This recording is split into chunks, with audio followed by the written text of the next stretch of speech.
ايه رأيكم بقى؟ حلويات. نخش ونشوف الحلويات دي اتعملت ازاي، ولا اسهل ولا اسرع ولا احلى من كده. عايزه اللايك والشير والكومنت. ما تنسونيش يا جماعه بالله عليكم في الكلمه الحلوه والدعوه للمنى. ادعوا لي ربنا يكرمني ويكرم ولادي يا رب. ايه رايكم يا جماعه؟ احلى صينيه بطاطس بالفراخ. تمام، طبعا الاكل سخن سخن يعني. السلام عليكم ورحمه الله وبركاته. ازيكم يا حبايب قلبي؟ عاملين ايه؟ يا رب تكونوا بخير.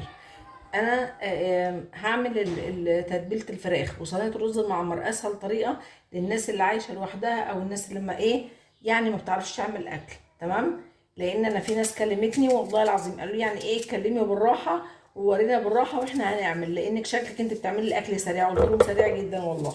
تمام، انا قشرت بصلتين ثلاثه هما بحطهم في الكبه. ما عندكيش كبه ممكن تخرطيهم على ايدك عادي. تمام اهو زي ما انت شايفه كده. 3 بصلات على حسب كميه الفراخ اللي موجوده.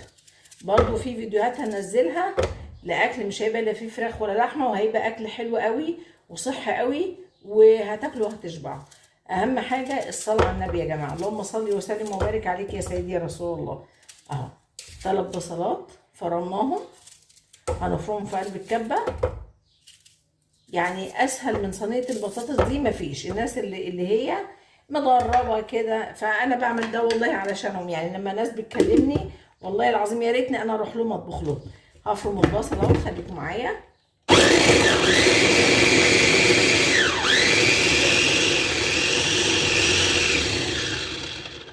تمام، البصل اتفرم اهو.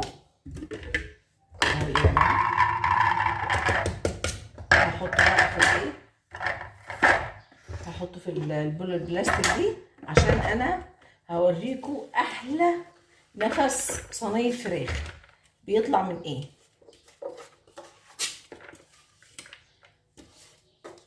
البصل ما اقولكوش انا بدمع جامد من البصل.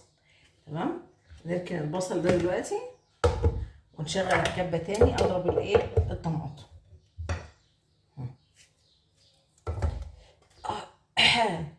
اللهم صل وسلم وبارك عليك يا سيدي يا رسول الله.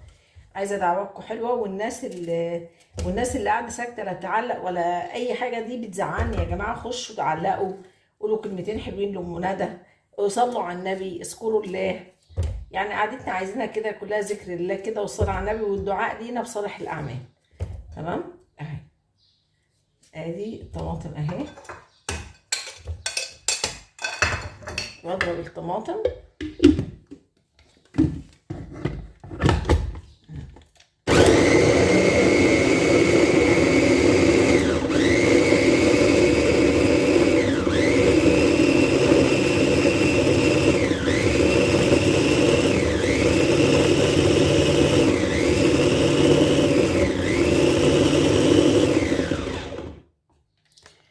نركن بقى الكب على جنب ونركن الطماطم دي على جنب. تمام، اجيب بقى ده الحاجات اللي انا عايزاها. ادي البصل ماشي، ليمونه اهو بالراحه واحده واحده اهوت، ومش هتاخد وقت معاكم خالص. اي حد قاعد لوحده، اي بنوته بتتعلم جديد، اي راجل متغرب ربنا يعينهم يا رب في غربتهم، اي حد شايل مسؤوليه وشايل هم اهو. فصين توم ضربهم في دقهم في الهون. تمام، بصوا شويه خل صغيرين، ودول ايه بقى؟ مكعبين مرقه دجاج وشطه وكمون وفلفل اسمر وملح ماشي، وشعر الكزبره اهو يا جماعه.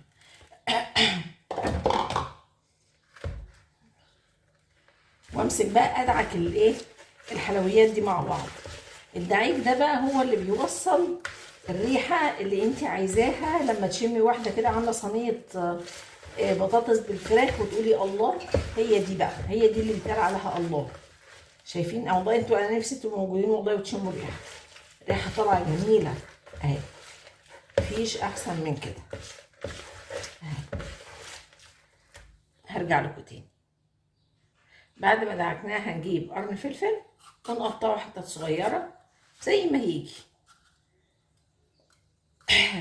دايما بحب ان انا اجهز الحاجه عشان اعرف لما اجي هطبخ الصينيه ما تاخدش مني وقت ولا الاكل ياخد مني وقت. اهو اي تقطيعه بقى، انا يعني مش شرط، انا اوقات بعمله شرايح.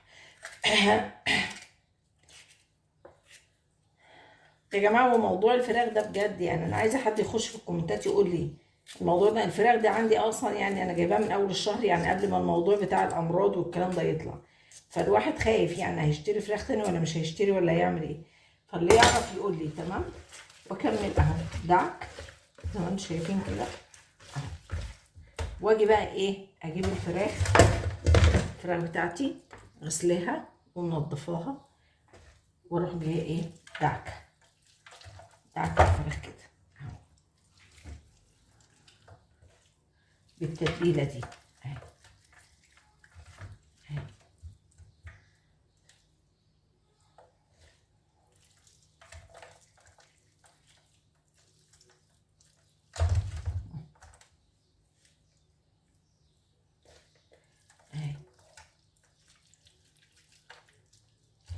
اهي. والله ما بتاخد وقت حرفيا، وفي دقيقه الا دقيقه زي ما بيقولوا كده بتبقي مخلصه الاكل بتاعك على ما يستوي، تكوني شطبت المطبخ وروقت شقتك، تحط الغدا وتتغدي ولا اكن في اي حاجه.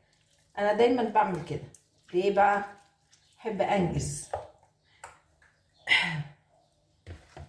انا بستغرب والله في بنات وفي ناس بيحبوا ان هم يقعدوا كتير في تجهيز الاكل ده بيضايقني، مع ان الاكل ده المفروض اسرع حاجه تتعمل.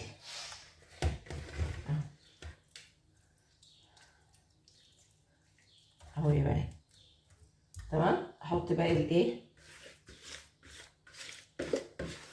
الحلويات اللي احنا عملناها دي واحطها كده.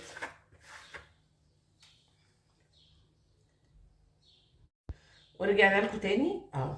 البطاطس مش هنحطها دلوقتي، الفراخ تاخد تشويحه بالتتبيله دي مع الطماطم اللي احنا ضربناها. تمام. في قلب الفرن اديها تشويحه كده وبعدين برجع احط لها البطاطس. تمام اهو يا جماعه. في اسهل من كده ولا اسهل من كده ولا اسرع من كده. بقدر اجيب معلقه صلصه، اروح اجيب معلقه صلصه واحطها عليها. تمام. بشويه ميه عشان تديني الحمار المطلوب ده. اهو يا جماعه.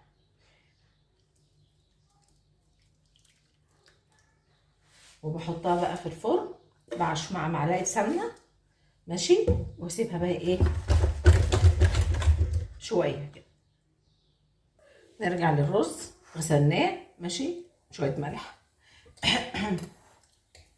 شعرة سكر. ماشي. مش كتيره. خلاص. وابدا احط السمنه اهو. انتوا طبعا عرفتوا طريقه الرز المعمر بالزبادي. تمام. لا المره دي انا مش هعمله بالزبادي، المره دي انا هعمله باللبن بس. تمام اهو. او بقى لو حته قشطه ولا حته سمنه بلدي، الرز المعمر ده بيروح في حته تانية وتالتة ورابعة وخمسة، قولوا زي ما تقولوا يعني. الرز المعمر يعني سمنة بلدي. كنا زمان بنعمله في الفرن الطينة في بيت ستي، وكانوا على طول دايما زمان كانوا بيطبخوا بالسمنة البلدي. اشم ريحة الرز المعمر وانا جاية من الدروس اعرف ان هم عاملين رز معمر وفين في الفرن الطينة. كانوا بيطبخوا على الكانون زمان قبل ما نجيب الباجور، كانوا بيطبخوا على الكانون. بصراحة انا شفت احلى ايام. الايام دي والله هي كان فيها تعب ومشقة يعني على ما يولعوا القانون والكلام ده كله، بس كان والله فيها خير وبركة.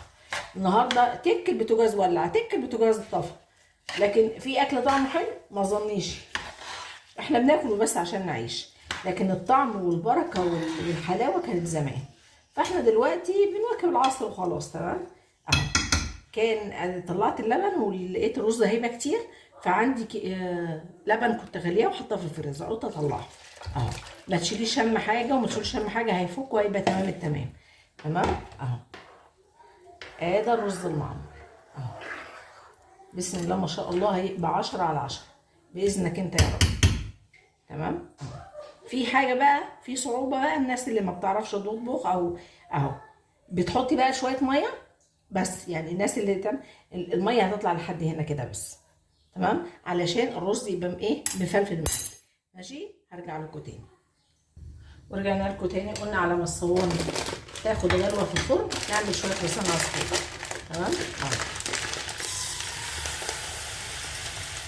شويه كده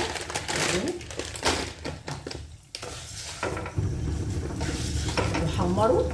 خلاص على كده الاكل كده خلص. في مشكله؟ مفيش اي حاجه. يعني اللي متغرب هيعرف يعمل احلى اكل، واللي قاعد في البيت هنا هيعمل احلى اكل، واللي ما بتعرفش هتعرف تعمل، وانا كمان بتعلم معاكم وكلنا بنتعلم. تمام، بعد ما بتحمريه دي بقى لما يكون ما عندك الشوربه البصلايه المتخرطه دي تحطيها عليه دي بتحمر. تمام، وتروحي مقلباها شويه، وتروحي جايه حاطه بقى ايه الميه ومكعب مرق الدجاج وشويه التوابل، واللسان العصفور هيطلع لك احلى من اللي معمول بالشوربه كمان. تمام، خليكم معايا. خلي بالكم احنا لحد دلوقتي ما حطيناش البطاطس على الفراخ. يعني شوفوا خلصنا كل حاجه وشطبت المواعين في المطبخ وخلصت كل حاجه ولسه ما حطيناش البطاطس. ليه؟ اما الفراخ تبقى ايه نص سوا، 3/4 سوا، الناس اللي بتحبها مستويه قوي. لانك لو حطيت البطاطس مع الفراخ على طول، لو هي متقطعه صغير هتنهري. تمام، ولو الفراخ كبيره شويه هتنهري. فانت على حسب حجم الفراخ بتحطي البطاطس. هل الفراخ صغيره؟ لو صغيره حط كله مع بعض. لو الفراخ كبيره لا، حط الفراخ الاول شويه. ليه؟ عشان الفراخ تستوي والبطاطس تستوي معاها وتحس البطاطس ايه على بعضها كده. تمام، ادي لسان العصفور اهو اتحمر. ما بحمروش قوي يا جماعه اهو. بصوا، بحط بقى ايه البصل. الله على الريحه، الله، ريحه جميله. البصله دي بقى، البصل ده يا جماعه علاج للسكر. يعني اللي عنده سكر ربنا يشفي كل مرضانا ومرضى المسلمين يا رب، يقطع كل يوم 4 بصلات ويحطهم في حله صغيره زي كده، ما يحطش معاهم اي حاجه، ويديهم غلوه وياكل البصل ويشرب الميه بتاعه البصل. علاج للسكر. احنا ربنا خلق لنا العلاج لكل داء، واحنا المشكله ان احنا بنتبع خطوات تانية خالص. تمام، نحط شعر الكمون. تمام اهو، وشعر الفلفل الاصفر، وادي الميه، ونحط بقى مكعب مرق الدجاج وشويه الملح، وكده اللسان العصفور تمام اهو. ما اخدش وقت والصواني تستوي في الفرن. يعني الاكل ما هواش معضله ولا هو ازمه. الناس اللي بتقعد تقول الاكل بياخد مني وقت والاكل ودي بتعجل مني، اتعلموا اعملوا مره واثنين وثلاثه. ما تتحوجوش لحد وما تستنوش حد يعمل لكم حاجه، اعملوا انتوا الحاجه بايديكم. زي الاجانب ما بيقولوا كده هيلب يور سيلف. تمام، هرجع لكم تاني. بصوا يا جماعه، صينيه البطاطس ما شاء الله والله تتاكل كده. صينيه الفراخ والله تتاكل كده يا جماعه. بصوا الفراخ استوت اهي. تمام، ابدا بقى ايه احط الفراخ البطاطس. انا مش عارفه اعمل ايه النهارده. وترصيها كده اهو، تحطيها كده اهو اهي.